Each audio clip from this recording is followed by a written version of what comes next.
Graph the system -2 is less than y, which is less than or equal to 5.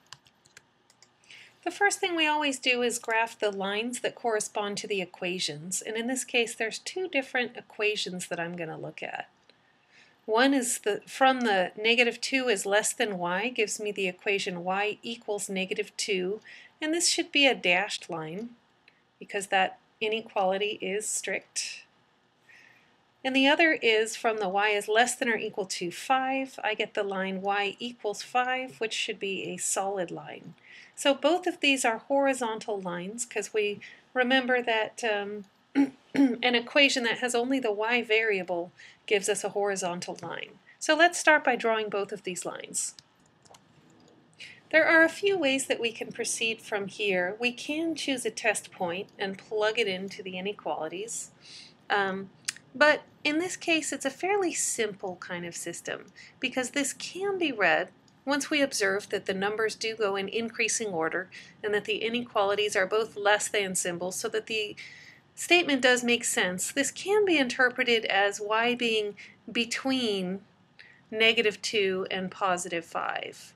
And that alone would be enough to let us know that the region we want to shade is the region that's between these two lines. But if we're not quite comfortable with that, then we certainly can go to the inequalities. -2 is less than y. I would write as y is greater than -2. And then the other one I would write as y is less than or equal to 5. So I could still choose a test point like 0, 0. There's no x to plug in for, so we just plug in for y. Plugging in 0 for this y gives us 0 is less than or equal to 5, which is true, so we would shade towards 0, 0. Plugging in 0 for this y gives us 0 is greater than -2, which is also true. 0 is to the right of -2 on a number line. So in both cases we would shade towards 0, 0, so we could draw arrows pointing towards the region that contains 0, 0, and I can see that this in-between part here is the region that I want to shade. So I will go ahead and shade in between the two lines.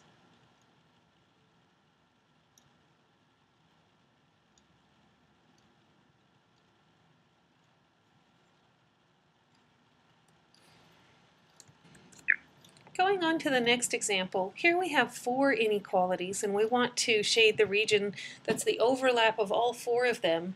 But if we get too formal about this, it'll be confusing. If we try and do lines and arrows for all 4 of these, it's too much to think about. So generally when we're in a situation like this, 2 of them are just defining a quadrant. This is saying x is greater than or equal to 0 and y is greater than or equal to 0. We can simplify this by saying, okay, this is telling us to restrict our shaded region to quadrant 1. That's the quadrant in which both x and y are positive. So it's really common for inequalities or systems of inequalities that represent real-life phenomena to want to restrict the shading to quadrant 1, because if x represents something real, like maybe the number of chairs that you're producing, it wouldn't be reasonable to allow for x to be negative. So these first 2 are just telling us to restrict to quadrant 1, and then we're going to look at these other 2 inequalities and graph both of these and figure out what region we would want to shade from both of these. So let's start by looking at x plus y equals 4. We're going to draw this solid line. So that's going to be, I would do x and y intercepts here. If x is 0, then y is 4. If y is 0, then x is 4. So I can plot both of those points and draw the line that connects them. So this is the line x plus y equals 4. Next we'll go on to the line 2x plus y equals 6, which will also be solid. This is also an inclusive inequality. And I'm also going to do this one by x and y intercepts because it's pretty easy this way. If y is 0, we get 2x equals 6, which tells us x is 3. If x is 0, then we get y equals 6. So I have an x-intercept of 3 and a y-intercept of 6, and now I'll draw the line that passes through these 2 points. So this is the line 2x plus y equals 6. Okay, so now we can take a test point and come back to these two inequalities. Again, the test point 0, 0 is looking pretty good. So let's use 0, 0 as a test point. And the inequality x plus y is less than or equal to 4 gives us 0 is less than or equal to 4. And this is true. So from x plus y equals 4, we are going to shade toward 0, 0. And the other inequality, 2x plus y is less than or equal to 6, gives us 0 is less than or equal to 6, which is also true. So in both cases, we are going to shade toward our test point 0, 0. All right.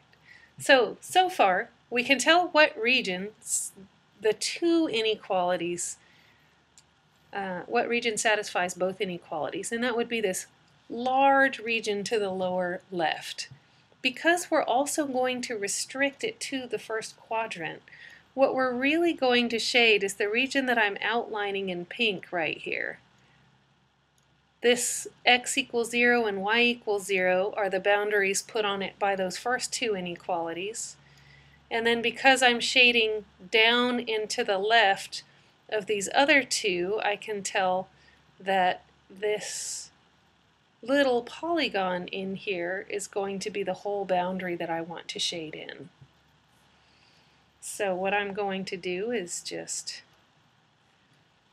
fill this in pink.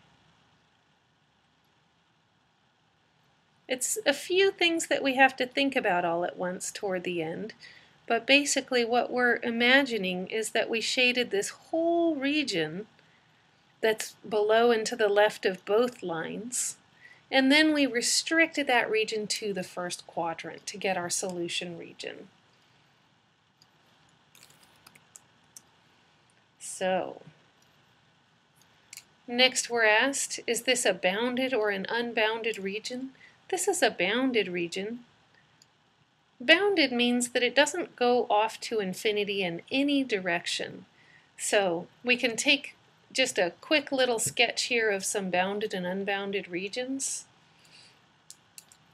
A bounded region would be something that is totally closed in on all sides. And an unbounded region would be something that is left open at least on one side, right? So it could look like this. And then because this region is going to keep going on forever in this direction here, we would call this unbounded.